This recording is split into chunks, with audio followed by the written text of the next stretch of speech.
I'm booking my tickets to Naples straight after the show. That fish market looked incredible, and lots of great fish around the UK, of course. And I thought I'd show you one now, which is not so kind of well known. This is Megrim sole, or Cornish sole, they call it. It's a deep water fish. Avoid sort of April, time of March when it's the breeding season, but these grow up to about 1 kilo in size. It looks quite fat for a sole. Yeah, not sort of. The flesh is slightly flaky. You know, it's softer. So what I'm going to do with that is just do a little sole meuniere, but I'm going to use some lovely little brown shrimps there, or crevette grise, as the French call it. These little sort of lovely brown shrimps that you get from around the, you know, Morecambe, that area. Yeah, I've been shrimping in Morecambe. You have. This is when you did that sort of... I've been making a series that's yet to come out, where I go around Britain looking at traditional foods and customs and things. I went out shrimping with a chap called Edmondson, same spelling.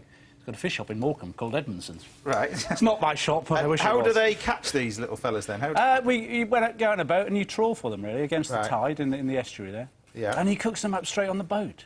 Delicious. Yeah, he sort of boils them up in seawater from the sea.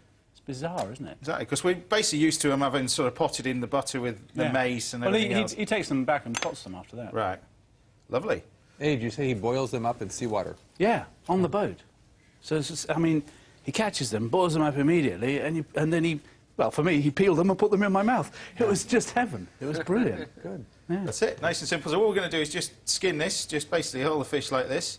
Now, this is one of the sort of many sort of places you've been to on your travels, because you started travelling when you were basically very young, because your father was what, in the army? My dad was sort of part of the army. It wasn't in the army. He used to teach at army bases and things like that. So we spent all my kind of childhood in Bahrain, Cyprus, and Uganda. Uganda? Yes. Fantastic. So we've been quite a lot of strange things. But then, when you first came back to the UK, obviously, university is where you kind of went to Manchester University? I did, yes. Where you met... I met kind of changed your life, really, I suppose. Well, Rick and I met there, and it turned out we were the same people. Our mums had sent us with the same dressing gown, and we had the same kind of record collection, chiefly Bonzo Dog Doodah Band, and we just started doing what we eventually did as soon as we met, really. This is Rick Mail, of course. Yeah. And then you also met Ben Elton, didn't you? While you were yeah, Ben came a year later, and it was a little fertile time for us. Now, is that when you decided to write The Young Ones, or was that... The Young Ones came a little bit later, sort of 5 years later. I can't remember these dates. We left uni. We used to do the Edinburgh Festival when it was a proper fringe festival, right? And sort of didn't get anywhere. Didn't get anywhere. Yeah. So we thought we'll move to London, where the streets are paved with gold, and they weren't. And it was a very slow burn. I think we did about 6 gigs in our first year out of uni. Right. And spent most of our time kind of working in exhaust pipe warehouse factories and things like that. And so where did the idea of The Young Ones came? Because it was, I mean, it just suddenly came on the screens and took off. Well, we eventually started up our own clubs, because there were no clubs. We sort of invented a kind of circuit of clubs. Right. We invented the Comedy Store and the comic strip clubs. And it kind of took off from there, and it was the time when Channel 4 was born. And they were very keen for kind of new ideas, so we told them the comic strip idea. Yeah. And as a producer at the BBC, Paul Jackson was kind of aware that there was something going on, so he thought he should have his own programme. So he said, have you got another idea? And that was The Young Ones. And so we managed to flog 2 programmes at once to different channels. 2 at the same time? And it was a good start. Now, throughout that, as well as doing that, you've done all manner of different things at West End and all manner of different... I didn't know you were actually you were producing videos as well for the likes of... Yeah, I did a good sort of year and a half of doing pop promos, as we called them in those days. Yeah. But these are like Elvis Costello, the Pogues, you know... Yeah, no, the Squeeze. I did about 40 of them, I think, in about a year and a half. So where did that come from? Is it you always had a love of music, or frustrated musician? I directed one of the comic strip episodes where we had... well, it was history until Black Wednesday. There was a big financial crisis in the late 80s, and the budgets went out of promos, and promos became very different then. They're just kind of in and out of focus in people's hands and legs and bodies, and all the kind of conceptual, kind of big art-directed ones sort of went out the window, so that was me finished. But you're making your own music now, because that's all started from a little bit too much to drink, was it? Well, I've always wanted to be a rock star. Who hasn't? And have you ever done that thing where you go on a little boozy pre-Christmas lunch with your mates, and then you go to Denmark Street, which is a lovely street in London full of musical instrument shops, and you accidentally buy a mandolin, Because you've had one too many. Have you not done that? No. Well, Normally when I was younger, it was a doner kebab stuck to my face when I woke up. That was...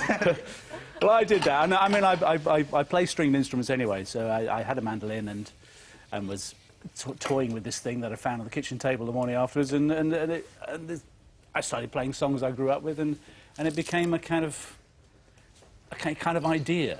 You know, normally you sit at home. A lot of people will recognise this. You see, there's a lot of competent people. They sit at home with their guitars and they play songs, and it just sounds like karaoke. Right. But when you change instruments and you start having to rediscover the song and reinterpret the song, then it becomes a kind of different kettle of fish, and you've suddenly got your own version. You know, and it's. But as a Yorkshireman, you decided to go into sort of Irish folk music with a bit of rock and a bit... Oh, you call it Irish. The Irish pretend they invented everything. You know, fiddles and pipes and things like that. I'm not that specific. I'm just going to say this because it's going to make a lot of noise in a minute. This is the butter in here. I've just basically just turned it brown a little bit. I'm going to take that off the heat. I've got some shallots here. Did you mean to turn it brown, or is that a mistake? It's no, not a mistake. We're going to use a touch of lemon. Wow. Touch of lemon. Just put it in there. A little bit of meuniere sauce. In we go with the shallots. I'm amazed you can talk and cook at the same time. Because I find it very difficult. I mean, I cook a lot, but I find it very difficult to be disturbed when I'm cooking. Touch of this gentleman's relish, that's all it is. You can't, can you? No, I'm concentrating now. You're lost now, aren't you? Yeah, I'm done now. You've stopped me. Is it going wrong? No, no, it's just got all of my shirt. That's all it's done. Anyway. Right, we're just going to pop that in there and just mix that gentleman's relish just together. So it's all created this nice little butter. Now, as you say, it's sort of Irish folk music, but you have got some amazing musicians on there, I have to say. I was listening to it last night, because it's a mixture of your own, you're singing, you're playing the music, but you've got some other incredible musicians in there. Yeah, I've got Troy Donockley, who's one of the masters of the uilleann pipes, or the Irish bagpipes, and I've got the All-Ireland fiddle champion. So yeah, it's not a bad lineup. It is pretty incredible. I was in Ireland the other day, and it's amazing, because you just basically walk down the road and there's just a guy on a fiddle. Yeah. Playing away. There's just below me I think that kind of Irish kind of ceilidh music, you know, when things kick off, when jigs and reels start happening, it's as exciting as when I first heard punk.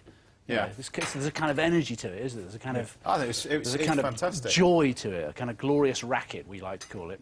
Because it's not only, like I said, not only your own music as well. You're doing bits of Morrissey and bits and pieces like that. Yeah. Yeah, we chuck in a load of kind of traditional tunes and jigs and reels, but we're basically covering punk and new wave, and Morrissey's about as modern as we get. We've tried. I really want to get some kind of Guess from Manoeuvres in the Dark into it, but I can't find the right song that works yet. But we'll get there. Well, best of luck, because you're on tour, right? You start the tour this month. Start the tour at the end of the month. Yeah, go through the end of November. There you go. That looks delicious. There's your little shrimps and a little bit of wedge lemon on the side, and there you have it. This isn't food heaven or hell. This is what? Not yet. Not yet, but dive into that. One of the outer rings. Probably never tasted Megrim sole as well. You can see the texture. Why is it called Megrim? Where's the Megrim? We're not quite sure. Thomas has asked us that. We've been searching Google. We still don't know. But I don't know.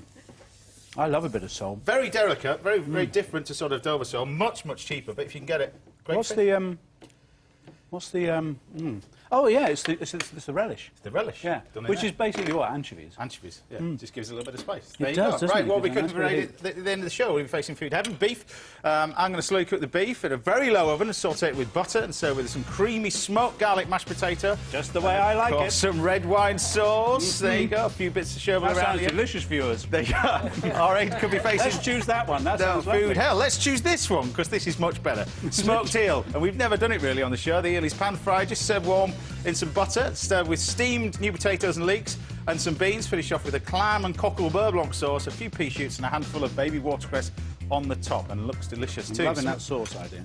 Some of our viewers and guys in the studio get to decide A's fate today. Tom, what let it sound of, or is it a no-brainer? I'm really sorry, but it's got to be the eel. I'm never visiting your restaurant. Ruth, have you decided yet, or are you...?